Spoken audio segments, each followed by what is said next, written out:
Namaste. I am JVN Suman Yadav, Faculty of Commerce and Management in Jayoti Vidyapith Women's University, Jaipur. जैसा कि हम पढ़ रहे थे फाइनेंशियल मैनेजमेंट सब्जेक्ट, इसमें यूनिट 1 को हमने कंप्लीट कर लिया था। आज हम करेंगे यूनिट 2 स्टार्ट, जिसका टॉपिक है time value of money. Time value of money, इसको शॉर्ट में हम TVM भी बोल देते हैं, TVM। अब टाइम वैल्यू ऑफ मनी क्या है कि मनी की डिफरेंट इंटरवल्स ऑफ टाइम पे डिफरेंट वैल्यू। इसका मतलब ये है कि ₹1 earn today is more valuable then ₹1 earn tomorrow. आज हम जो पैसा कमा रहे हैं वो ज्यादा वैल्यूएबल है बजाय कि आने वाले टाइम में हम सेम अमाउंट लेंगे। सपोज आज हमने ₹100 हमारे पास है, वो मोर वर्थ इट है बजाय कि जो 1 साल बाद हमारे पास ₹100 आएंगे। तो टाइम वैल्यू ऑफ मनी क्या है कि ₹1 earn today is more worth than ₹1 earn tomorrow।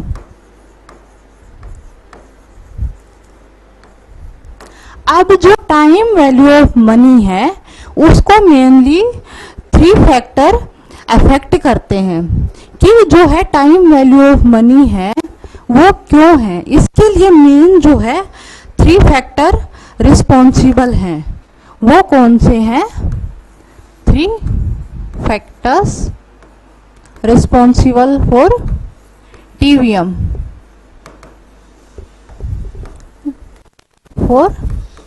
TVM, जिसमें पहला क्या है? प्रेफरेंस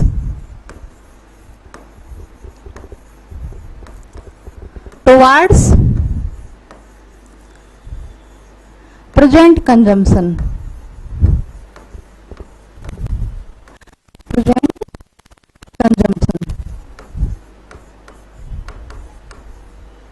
देखो, हर इंसान क्या है कि जो है प्रेजेंट में जो कंज्यूम कर सकता है उस चीज को ज्यादा प्रायोरिटी देता है।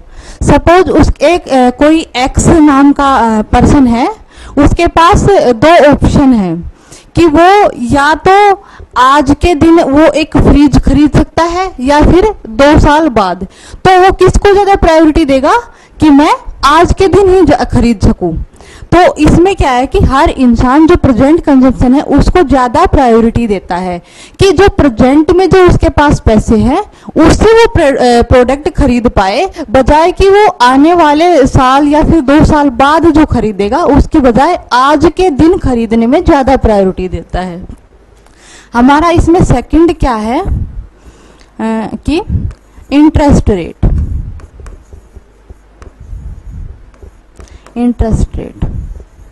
इंटरेस्ट रेट कैसे टाइम वैल्यू ऑफ मनी को अफेक्ट करती है कि सपोज आपके पास जो है आज के दिन ₹1000 है, आप उनको इन्वेस्ट कर देते हो at the rate of 10% for. तो जब आपने इसको इन्वेस्ट कर दिया तो आपको 1 साल बाद कितने पैसे हो जाएंगे आपके पास? ₹1100। अगर यहाँ पे आप इन्वेस्ट इसको नहीं करते तो आपके पास 1 साल के बाद भी सेम अमाउंट रहती 1000। सो जो इंटरेस्ट रेट है वो भी टाइम वैल्यू ऑफ मनी जो है उसको अफेक्ट करने के लिए एक फैक्टर है। अगला हमारा क्या है? टाइम वैल्यू ऑफ मनी को डिटरमिन करने के लिए जो है वो है इन्फ्लेशन। इन्फ्लेशन क्या होता है? महंगाई। इसमें क्या है कि जो है परचेजिंग पावर। अब टाइम के हिसाब से जो है इन्फ्लेशन जैसे बढ़ता है तो हमारी परचेजिंग पावर है वो कम होती है, तो परचेजिंग पावर जो है वो भी अफेक्ट होती है। परचेजिंग पावर क्या है कि कितने पैसे से एक पर्सन कितने प्रोडक्ट खरीद सकता है, जो है वो कितना एक बास्केट ऑफ प्रोडक्ट्स कंज्यूम कर सकता है खरीद के।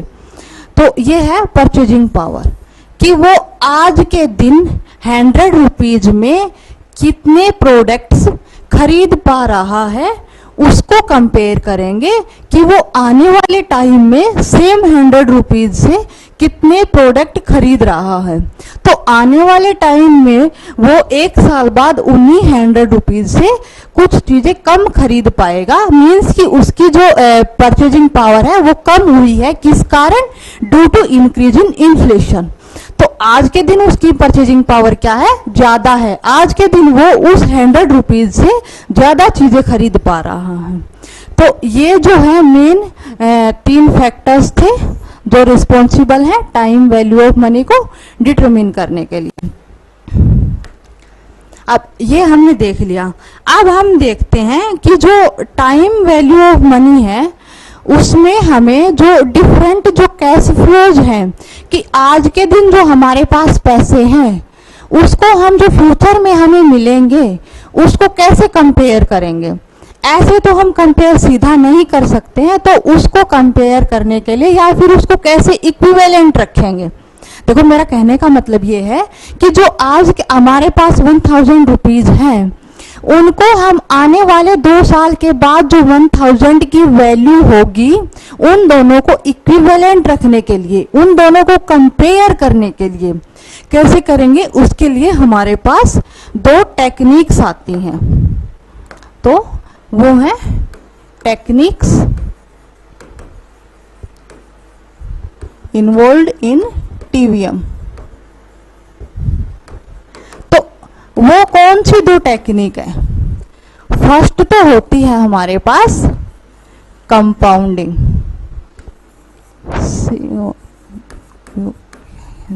कंपाउंडिंग। सेकंड हमारी होती है डिस्काउंटिंग। अब ये जो कंपाउंडिंग है ये क्या होती है? आपने कंपाउंड इंटरेस्ट पढ़ा होगा छोटी क्लासेस में। तो मीन्स कि आज जो हमने पैसा लगाया उसका हमें फ्यूचर में कितना मिलेगा, उस पैसे का जो प्रेजेंट की जो अमाउंट है उससे आने वाले टाइम में हमें कितना पैसा मिलेगा, वो निकालने के लिए जो है कंपाउंडिंग टेक्निक यूज होती है। दूसरी जो है डिस्काउंटिंग टेक्निक, ये इसका जस्ट रिवर्स है कि जो हमें फ्यूचर में जो पैसा मिलेगा, सपोज हमें 2 साल बाद 1 लाख रुपीज मिलेगा, तो उसकी आज के दिन how much worth this amount today, वो चीज निकालने के लिए कि जो 2 साल बाद जो हमें 1 लाख रुपीज मिलेंगे उसकी आज के दिन क्या वैल्यू है, वो फाइंड आउट करने के लिए डिस्काउंटिंग टेक्निक का यूज किया जाता है। और कंपाउंडिंग का किसके लिए किया जाता है कि जो प्रेजेंट में जो पैसा है, आज के दिन जो हमारे पास 1 लाख रुपीज है, आफ्टर 2 इयर्स उनकी कितनी वर्थ होगी, वो उनका कितनी वैल्यू होगी, तो वो निकालने के लिए कंपाउंडिंग टेक्निक का यूज किया जाता है। अब टीवीएम के लिए जो है इसमें एक एग्जांपल देती हूँ, देखो मैं आपको कि सपोज क्या है कि एक सेलर है,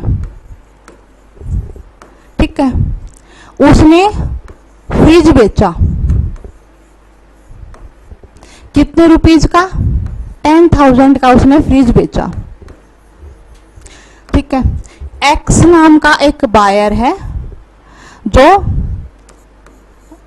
खरीदने आया है उस फ्रिज को।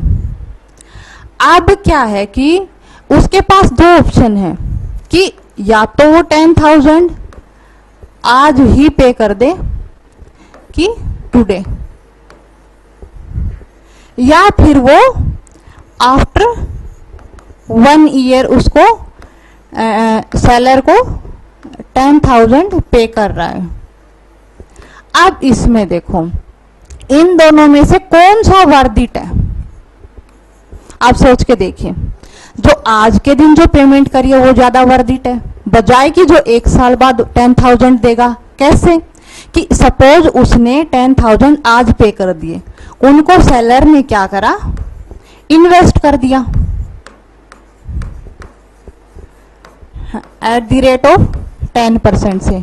तो आफ्टर 1 ईयर सेलर के पास कितना हो जाएगा? 11,000। और इधर क्या है कि आफ्टर 1 ईयर वो सिर्फ 10,000 ही लेता उससे, बायर से, तो उसके पास ओनली 10,000 रहते। तो कौन सा ज्यादा हमारे लिए बेनिफिशियल है, कौन सा ज्यादा वैल्यूएबल है? This option. इसलिए जो है टाइम वैल्यू ऑफ मनी को हम स्टडी करते हैं, इनको टेक्निक्स को हम यूज करते हैं वैल्यूज को फाइंड आउट करने के लिए। अब जो है इसको सीरीज वाइज कैसे लिखा जाता है टाइम वैल्यू ऑफ मनी को, हम देखो, जब हमें निकालना होता है टाइम वैल्यू ऑफ मनी, तो जो हमारे पास होता है एक टाइम 0, उसके बाद हमारी ऐसे सीरीज चलती है, time 1, then time 2, time 3 and time n. ठीक है। अब इसमें क्या है कि जो टाइम 0 है वो क्या होता है कि जो प्रेजेंट में जो हमें अभी जो पैसा मिला है, that will be under the time 0, कि जो अभी हमें पैसा मिला है प्रेजेंट में जो। और टाइम 1 क्या है? After 1 year. इसमें क्या आएगा कि at the end of first year, end of first year, या फिर और at the beginning of second year, beginning of second year. Same इसी तरीके से जो टाइम 2 है, इसमें क्या आ जाएगा कि at the end of second year, या फिर at the beginning of third year, beginning of third year. Same इसी तरीके से जो है टाइम 3, टाइम 4, इनमें सेम चलेगा इसी तरीके से टाइम एनथ में। ठीक है। ये हमने यहाँ तक देखा कि जो कंपाउंडिंग डिस्काउंटिंग टेक्निक्स हैं वो किस वे में यूज होती है।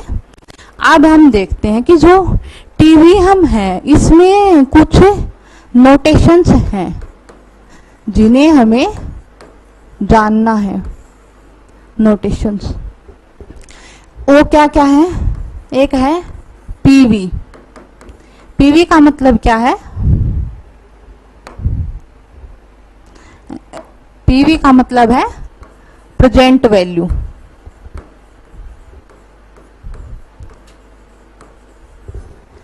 एक होता है हमारा एफवी। एफवी क्या है? Future value, future value. एक होता है हमारा रेट ऑफ रिटर्न, या फिर required rate of return, required rate of return, या फिर डिस्काउंट रेट, डिस्काउंटेड रेट। ये सब एक ही चीज है। या फिर रेट ऑफ इंटरेस्ट। इसमें आपको कंफ्यूज नहीं होना है, जहां भी ये लिखा दिखे इट मीन्स ये सब एक ही चीज है कि किस रेट से हमारा जो पैसा है वो कंपाउंड या डिस्काउंट हो रहा है। तो रेट ऑफ इंटरेस्ट इसको हम आर से डिनोट करते हैं। किससे करते हैं? आर से। इसके अलावा हमारा होता है एक टाइम पीरियड, जिसको हम टी से डिनोट करते हैं, ठीक है, या फिर जो है टाइम पीरियड कह सकते हो, या फिर आप कह सकते हो कि नंबर ऑफ ईयर्स, कि कितने टाइम का हम कैलकुलेट कर रहे हैं। तो इसमें जो है ये रेट ऑफ इंटरेस्ट आपको पता चल गया कि जो रेट गिवन होगी कि कितनी परसेंटेज से हमारा पैसा जो है कंपाउंड या डिस्काउंट हो रहा है। टाइम पीरियड मतलब कितना time period, number of years, कितने साल बाद या फिर कितने साल जो है पहले हमें इन्वेस्ट करना है फ्यूचर में इतना पैसा कमाने के लिए, ठीक है, दैट इज टाइम पीरियड। और ये जो है दोनों concept present value and future value, इनको अब हम पढ़ते हैं। तो सबसे पहले हम देखते हैं प्रेजेंट वैल्यू।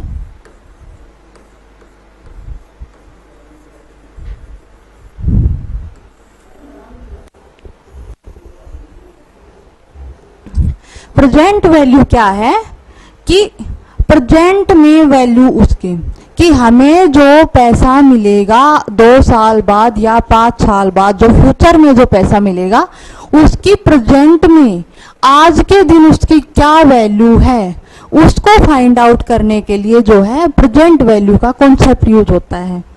इसमें प्रेजेंट वैल्यू को जो है कौन कौन से फैक्टर्स अफेक्ट करते हैं। एक तो कैश फ्लो, कि कितना पैसा जो है हमारा हमें मतलब मिलेगा, कितना जो कैश फ्लो है, कि आने वाले टाइम में जो पैसा मिलेगा जो कैश फ्लो है वो। और rate of interest, time period, ये चीजें अफेक्ट करती हैं।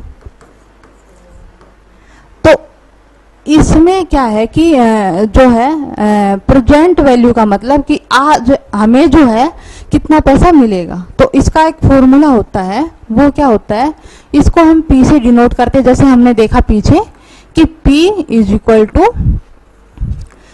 Future value upon 1 plus R की पावर n।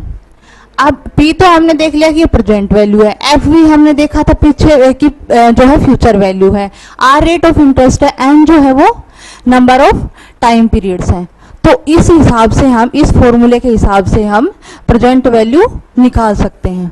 इसका कोई हम जो है एक क्वेश्चन देखते हैं, कोई न्यूमेरिकल एक क्वेश्चन देखते हैं कि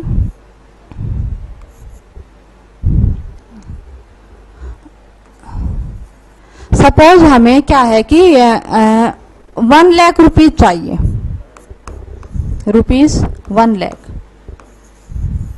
कितने साल बाद, आफ्टर 2 ईयर हमें 1 लाख रुपीज चाहिए, जिसमें जो है रेट ऑफ इंटरेस्ट है 10%। तो आज के दिन हमें कितना इन्वेस्टमेंट करना पड़ेगा, जब हम 10% रेट ऑफ इंटरेस्ट को अज्यूम कर रहे हैं, तो आज के दिन हम कितना पैसा इन्वेस्ट करें कि हमें 2 साल बाद 1 लाख रुपीज मिल जाएं। तो इसके लिए जो है ये हमारा फॉर्मूला लगेगा प्रेजेंट वैल्यू का, सॉरी प्रेजेंट वैल्यू PV है, तो क्या लगेगा, present value is equal to future value upon 1 plus R की पावर n। प्रेजेंट वैल्यू निकालनी है हमें, तो फ्यूचर वैल्यू क्या है, हमें कितनी चाहिए फ्यूचर में, 1 लाख अपॉन 1 प्लस R कितना हमारा 10 रेज टू पावर, कितने साल बाद चाहिए हमें, 2 ईयर बाद। तो इसको हम सोल्व करेंगे तो हमारे पास आ जाएगा ये 82,644.6 रुपीज। आप इसको कैलकुलेट करके देख लीजिएगा कि आज के दिन अगर हम इतना पैसा इन्वेस्ट कर रहे हैं तो हमारे पास 10% की रेट से 2 साल बाद 1 लाख रुपीज आ जाएंगे। ओके, इसका हम एक और एग्जांपल देखते हैं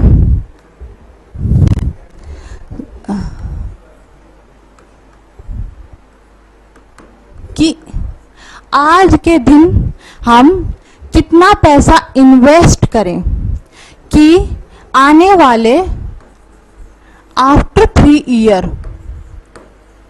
हम विथड्रॉल कर सकें, हम विथड्रॉल कर सकें 5,000 रुपीज एंड आफ्टर 6 ईयर हम विथड्रॉल कर सकें 7,000 रुपीज। तो इसमें हमने देखना है, तो इसके लिए हम क्या करेंगे, सेम प्रेजेंट वैल्यू का कॉन्सेप्ट कि हम प्रेजेंट में कितना पैसा इन्वेस्ट करें कि आने वाले 3 साल बाद हम 5,000 रुपए निकाल सके और 6 साल बाद हम जो है 7,000 रुपए निकाल सके। तो इसके लिए क्या लगेगा, सेम प्रेजेंट वैल्यू का फॉर्मूला लगेगा, future value upon 1 plus r की power n plus future value, क्योंकि हमारे पास 2 कैश फ्लोज है ना, तो इसके लिए दोबारा से 1 प्लस आर की पावर एन।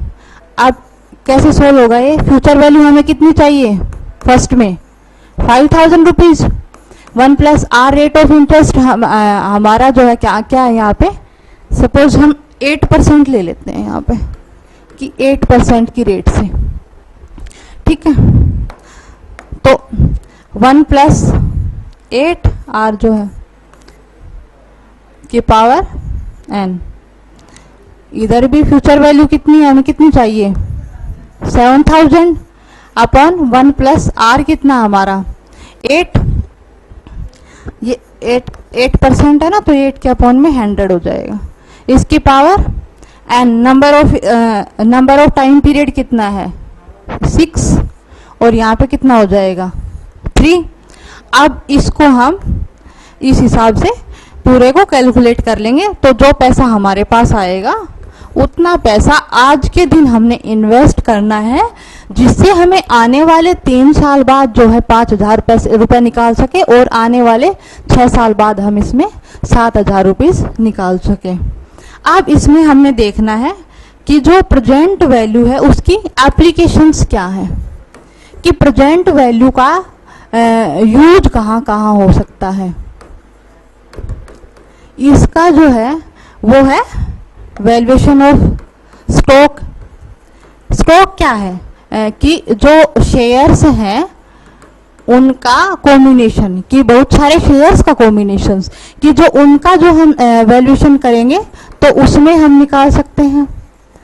और दूसरा है इंश्योरेंस, कोई हम स्कीम है जिसमें हम इंश्योरेंस का प्रीमियम भरते हैं तो उससे हम निकाल सकते हैं कि भाई हमें आगे आने वाले टाइम में अगर इतना पैसा मिलेगा तो हम प्रेजेंट में कितना पैसा इन्वेस्ट करें।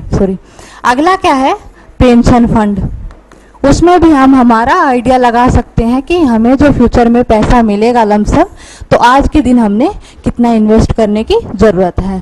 सो ये था हमारा प्रेजेंट वैल्यू। आगे आने वाले लेक्चर में हम देखेंगे फ्यूचर वैल्यू। सो अभी के लिए इतना ही इस लेक्चर में, आगे आने वाले टाइम में हम फ्यूचर वैल्यू देखेंगे। Thank you.